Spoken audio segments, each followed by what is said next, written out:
আসসালামু আলাইকুম প্রিয় দর্শক বন্ধু, কেমন আছেন? আশা করি সবাই ভালো আছেন। আবারও নতুন একটি ব্লগ ভিডিওতে সবাইকে স্বাগত। আজকে আমি চলে আসছি যমুনা নদীর চরে।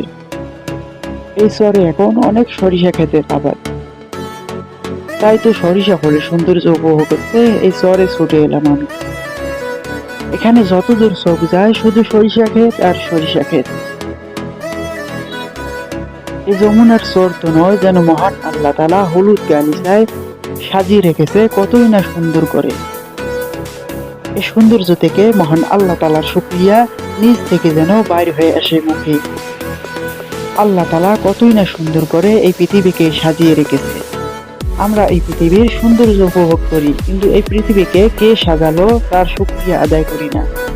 আমাদের উচিত মহান আল্লাহ তাআলার শুকরিয়া প্রত্যেকটা মুহূর্তে আদায় করা।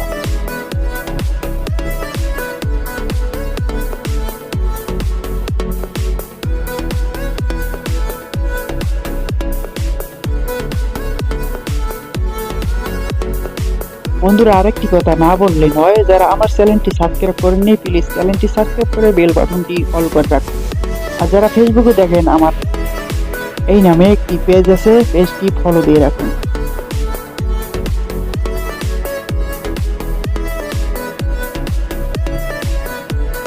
বন্ধুরা, আজকের ভিডিওটা এই পর্যন্ত। সবাই ভালো থাকবেন, সুস্থ থাকবেন। দেখা হবে অন্য কোনো ভিডিওতে। আল্লাহ হাফেজ।